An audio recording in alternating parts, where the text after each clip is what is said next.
Hello, everyone. So I just got back from Barcelona, where I played the World Open Shogi Championship. And I thought, why not make a video comparing the tournament that I just went to one that I went to in Los Angeles back in March, the US Shogi Championships. So there were just like a few differences that really stood out to me, and I thought I'd share some of my thoughts because I went to both.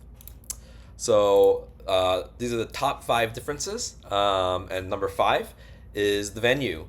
Um, so at the U.S. Shogi Championships in Los Angeles, the venue was kind of like a rec center, um, whereas the venue in Barcelona is actually a pretty similar type place. I think the main difference is that the venue in Barcelona you can get to with public transportation, whereas the venue in LA you had to drive. So we were like carpooling or Ubering at some points.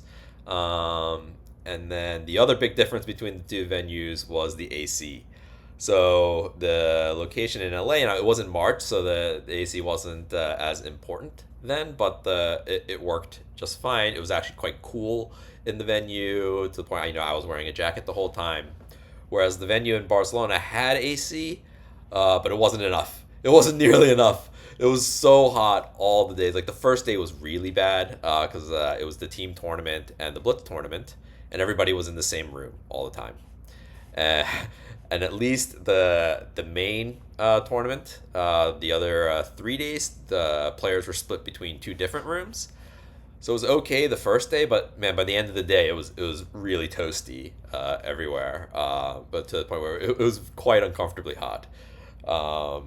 Again, that might not necessarily be the venue's fault. Obviously, it's Barcelona in August versus in LA in March, so that plays a big part of it. But it was definitely a big noticeable thing for me. That was a big difference. So that was kind of just like the locations where the events were held at. So, sorry, for number four, we have languages. Actually, this was a huge difference. Um, the U.S. Championships is actually quite Japanese. Just in general, there's a lot of Japanese people who are playing shogi that are in the U.S. And there's just the majority of people are Japanese, whereas this event in Europe, like the Japanese are a minority for sure. And so therefore the languages that you hear a lot at the Europe tournament, we were in Spain, so there's a lot of Spanish, obviously. But you also heard a lot of Russian, a lot of German. It's a big German contingent there. And just yeah, you just heard all kind. Obviously, English is probably the main one that got spoken, just so that people can communicate with each other. But you heard all kinds of languages, and Japanese wasn't that common. I think there was like a contingency from Germany that spoke. There was like Japanese and spoke quite a bit. And then also there was the contingent from actually Japan itself, and then the pros also were speaking Japanese. But it was definitely not super common to hear Japanese in Barcelona. Whereas, yeah, the U.S. Shogi Championships was mostly in Japanese, actually. English was probably the second most spoken language. So that was actually a big difference to me because I came away from the U.S. Shogi Championship feeling like, oh, I got to speak a lot of Japanese and practice my Japanese. This time, really, not at all. I mean, I spoke to the pros in Japanese a bit, and then there was one guy who I ended up playing twice, or he's a teenager still, I think. But he was from Germany, but mostly Japanese. So I was speaking some with him. But yeah, mostly English for me in Barcelona. So number three is the players. So first of all, the Europe tournament had more than double the amount of players. I think it was a bit over 100, whereas the U.S. Shogi Championship only had around 40 people, I think. So it was a lot more players. And as I mentioned, the player diversity, it's mostly European players in Barcelona, and relatively few Japanese players, at least compared to the U.S. Championships. Whereas the U.S. Championships, again, mostly Japanese, and relatively less non-Japanese. Or I guess you would just say like Caucasian or white players at the U.S. Shogi Championships. Interesting, along with that, though, the level was higher in Europe. The players are much stronger at the European Championship. So across, like, I think that at the very, very top end, the guy that won is super strong. He went undefeated and he beat the other 6 or 7 top players, and I believe he's like 7 dan on Shogi Wars or something. This is like an insanely strong player. Compared to I think the winner of the US Shogi Championships is around 4, maybe 5 dan.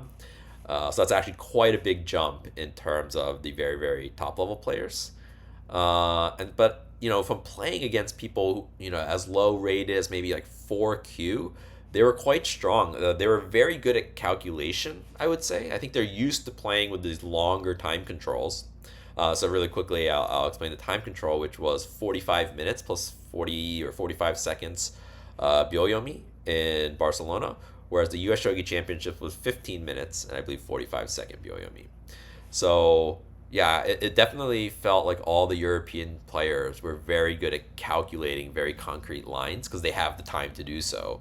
Whereas in the US Shogi Championships, and also just in my play, a lot of my play in general on Shogi Wars, you're not necessarily calculating exact lines all the way through to the end. You're usually looking at maybe like 5 to 6 move variations, and then just trying to evaluate the resulting position and kind of play that way, or even just like, in this type of situation, I play this type of move as opposed to calculating. So that was actually a big difference that I felt from the actual players themselves. They were calculating much better, and so because of that, I think overall the level was higher. Now maybe part of that is just because of the time control, but definitely the shorter time controls suited me in the US Shogi Championship and also in the Blitz in Barcelona. So I think those are the main differences that I felt in the actual players themselves. Number 2, the format. So I was really not a fan of the format in Barcelona.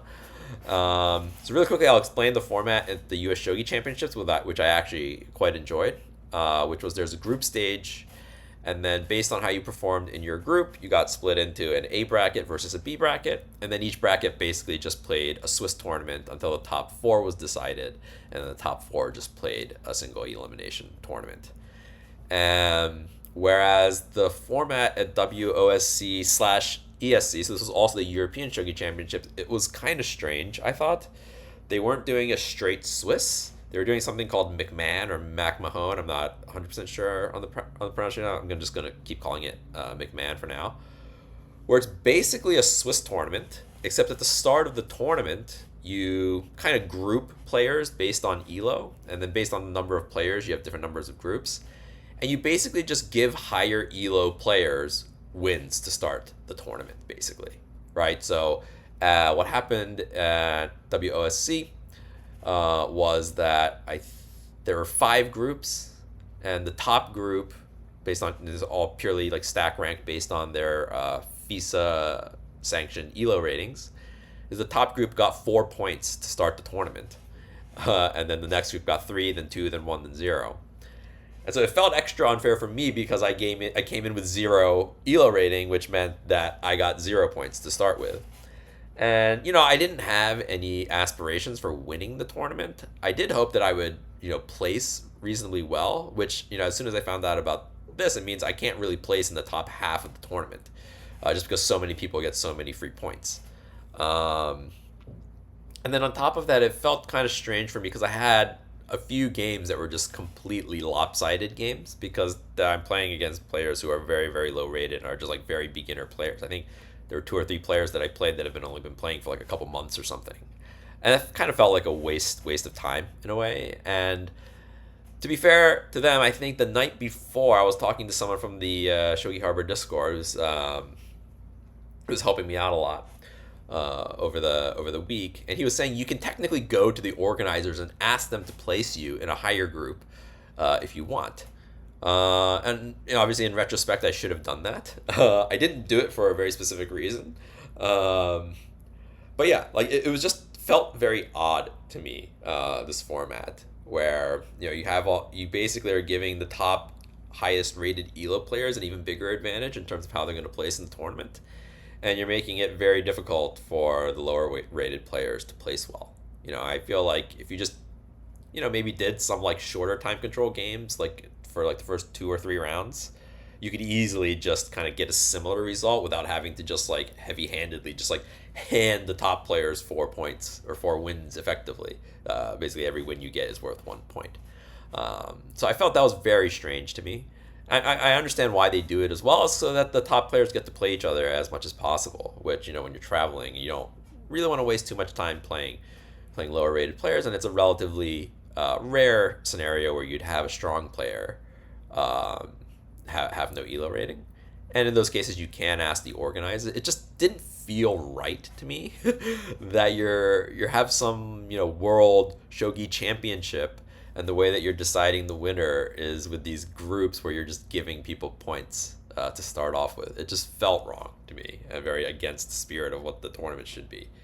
But yeah, I mean, and this actually goes into my number one difference, and all of these 4 things I think play into this, which is the feel of the tournament was very different.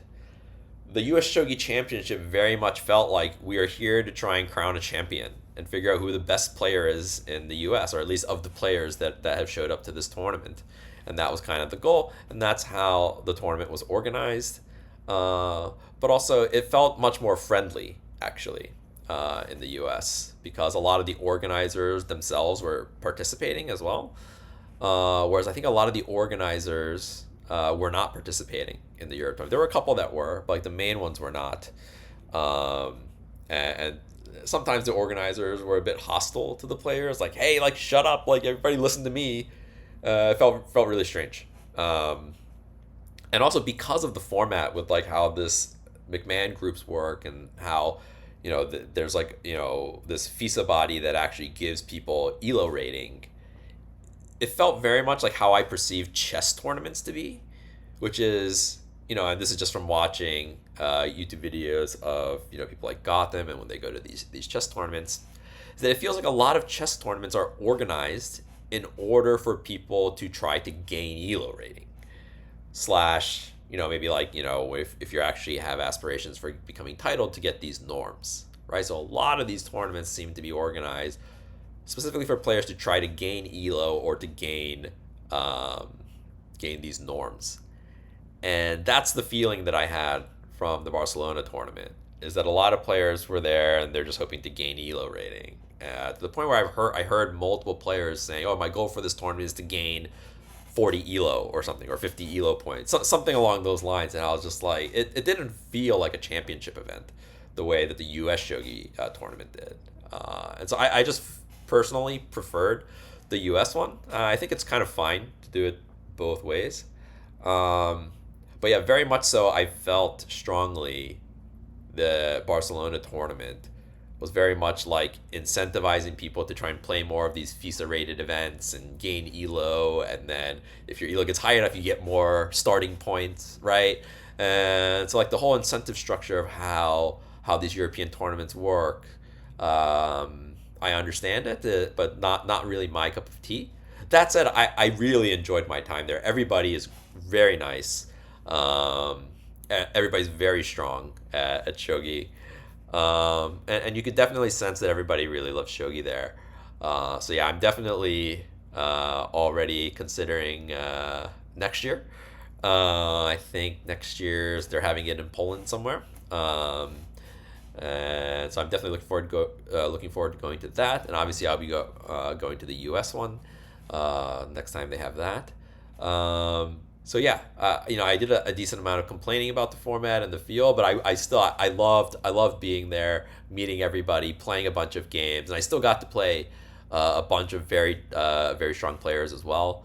Could I have done a little bit better? Probably. I made some pretty noob mistakes, but also was able to, I think, show my strength in a few games as well. So this is going to be my first video from Barcelona. And from here, I'm going to be making a bunch of videos analyzing all the games that I played. So if you played me in a game at Barcelona and are waiting for me to do the video that I promised you for letting me record these games, it's coming. So please look forward to it. Thank you.